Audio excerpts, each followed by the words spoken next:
我常在夜深时分独坐阁中，檐外绿叶重重，雨打夜半的细碎声响，似在滴答着过往的光阴。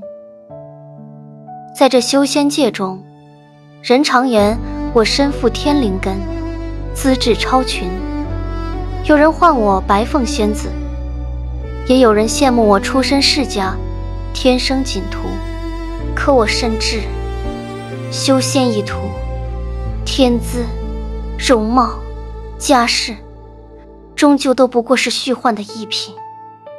若无机缘眷顾，道心不坚，纵然资质天成，也终难逃作化的命运。在这片灵气枯竭的天地间，即使我能够100年成丹，300年结印，修行千载，终究难逃困于人间。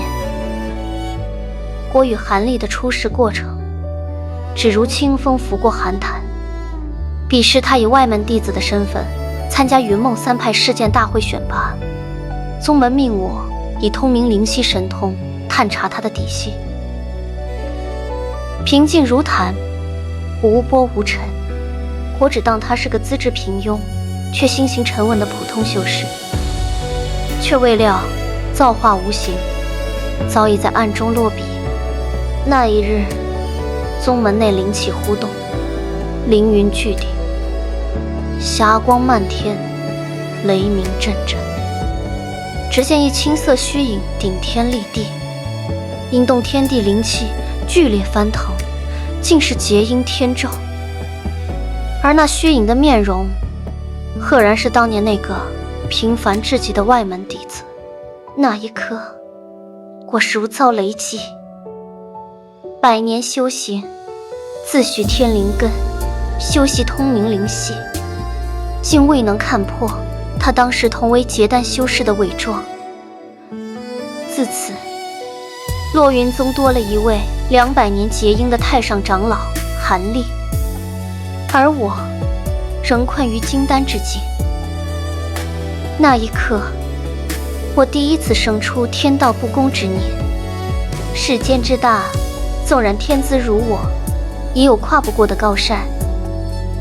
自此之后，再见他时，纵然心中万般别扭，我也需依着修仙界规矩，恭敬地唤他一声韩世叔。岁月流转，木兰人大举入侵天南，落云宗应召驰援田天城。在那期间，我任副手，辅佐韩立出世，后又在坠魔谷中承韩立恩情，不仅未被由韩立第2元婴所控的天煞魔师损伤分毫，反而被赶来救我的韩立本尊赠予大量珍贵丹药。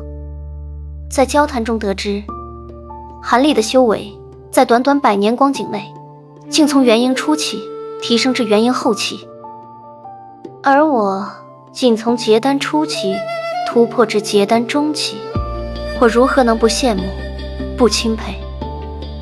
羡慕他修为进境如此迅速，又钦佩他将生死置之度外的勇气。我何尝不知，修仙路上的突破从来都伴随着风险。在宗门内安稳修行固然无忧，却也意味着错失机缘。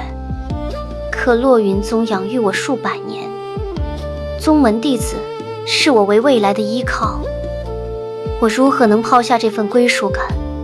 如何能不顾宗门的培养？这份牵绊，终究成了我道途上的枷锁。此后数百年，我在宗门庇护下安心修行，终于在修行300余载后，成功凝结元婴，成为了宗门的中流砥柱。在此期间，韩立尝试突破化神失败，再次外出寻找机缘。那之后多年，韩立携着机缘返回落云宗，又从此在天南销声匿迹。再见韩立时，已是数百年后，突破化神的韩立强势归来。此刻的他，已经站在了这片天地的巅峰。我虽为元婴修士，在他面前，终究不过是萤火之于皓月。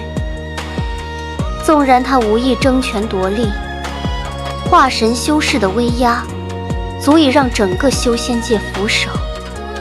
韩立和冰凤在五龙海一起，经由空间裂隙偷渡灵界那日，我踏空悬浮在雾海的送别人群里，看着他的身形消失在漆黑如墨的空间裂隙中。海风卷起我的裙摆，心中百感交集。即使能够在人间纵横，不能修行至化神后期再自行飞升，却又注定了化为尘土的结局。或许只有韩立这样向道之心坚韧异常的大气运者，才能有希望突破这片天地的束缚，去往更广阔的灵界。而我纵使天资再高，却少了他那份破釜沉舟的勇气，少了他那份对长生的极致渴求。我割舍不下落云宗，舍不下肩上的责任，终究只能困守于此。寿元将近那日，我登上落云宗主峰，云海茫茫，往事浮沉。